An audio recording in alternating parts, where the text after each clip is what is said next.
이제 겨우 9경기밖에 남지 않았건만 1등도 2등도 아닌 3등이라니 3년 연속 프리미어리그 챔피언이자 지난 시즌 트래블의 주인공 유럽 최강 맨시티 성적이 이 모양 이 꼴이어가지고 되겠냐고. 9경기라면 아직 4분의 1 가까이 남아있지 않습니까? 선두 리버풀과의 승점차는 고작 3점밖에 되지 않으며 우리가 누굽니까? 후반기에 최강자라 불리는 맨시티 아닙니까? 마지막까지 가면 어차피 우승은 맨시티일 테니. 지금은 어디 뭐 후반기 아니야? 후반기 최강자라는 놈들이 더보기 리그의 첼시도 못 이겨, 이빨 빠진 리버풀도 못 이겨, 무려 홈에서 고작 아스날도 이기지 못하고 있는데 도대체 어디가 최강이라는 말이지? 비록 이겼어야 할 경기를 이기지 못하며 그다지 만족스러운 성적이라 볼 순 없지만 적어도 패배는 하지 않으며 2024년 들어 무패를 기록 중이지 않습니까?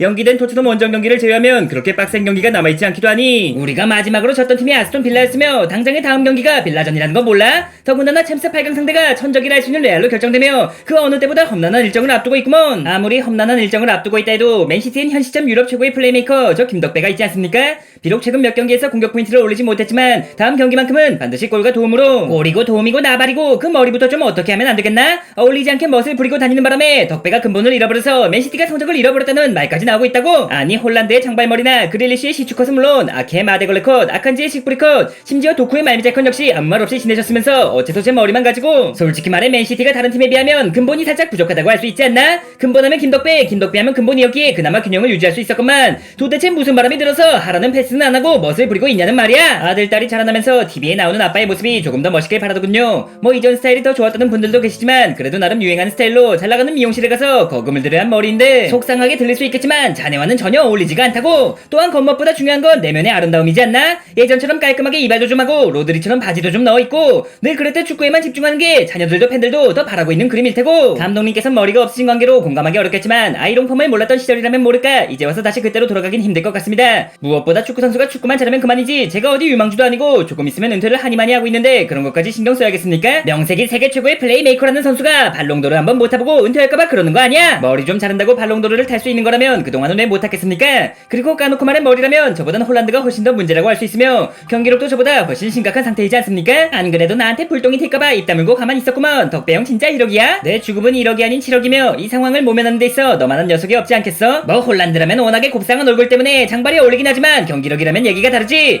맨시티 이적 첫 해였던 지난 시즌 리그 33경기에 나와 36골을 넣고 득점왕에 우승, 챔스 11경기에 나와 12골을 넣고 득점왕에 우승, 득점 기계를 넘어 득점 공장이라고 불리던 녀석이 도대체 뭐 때문에 아직까지 20골도 넣지 못하고 있는 거지?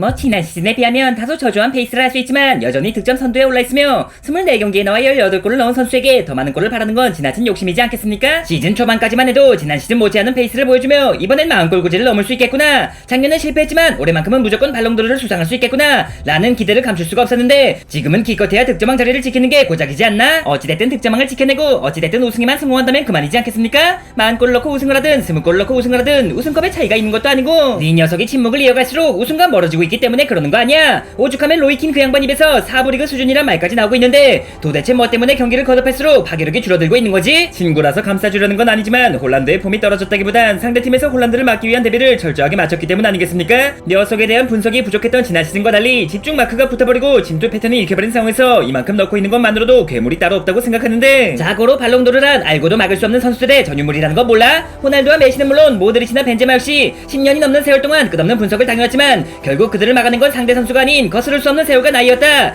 이제 고작 리그에 입성한 지 2년 차이며 이제 겨우 23살이라는 녀석이 벌써부터 막혀버리고 앉았으니 호날두와 메시는 물론 마찬가지로 스트라이커인 벤제마 역시 홀란드와는 플레이 스타일의 차이가 있지 않겠습니까? 팀의 에이스로서 경기 전체를 조율했던 그들과 달리 홀란드는 주로 페널티 박스에서 득점에만 집중하는 스타일이니 상대가 수비하는 데 있어 조금 수월한 면이 없지 않기도 하고 경기장을 넓게 활용할 수 없다면 받아먹기라도 확실하게 해야 할 거 아냐? 홀란드의 전임 공격수였던 제주스와 스털링은 물론 맨시티의 레전드라 불리는 아구에로 역시 결정력은 홀란드에 비해 떨어졌다고 할 수 있어도 좌우 측면과 페널티 박스를 오가는 활동량을 바탕으로 다른 선수들의 부담을 줄여주며 이타적인 플레이를 보여주었지. 활동량이 많지도 않고 이타적이지도 않을 거라면 골만큼은 확실하게 넣어야 하는 거 아니야? 감독님께서 도대체 몇 골이나 바라고 계신 건지 모르겠지만 이 정도면 나름대로 확실하게 넣어주고 있지 않습니까? 앞서 말씀드렸듯 최근 몇 경기 침묵에도 불구하고 여전히 득점 선두에 올라있으며 파해법이 어느 정도 밝혀졌다 해도 여전히 페널티 박스에서 가장 위협적인 선수라면 저 홀란드 아니겠습니까? 저 역시 홀란드 의견에 동의하는 바입니다. 아구에로 선배야 그렇다 쳐도 제주스와 스털링 중에 제 패스를 받아먹긴커녕 제대로 이해하는 선수나 있었습니까?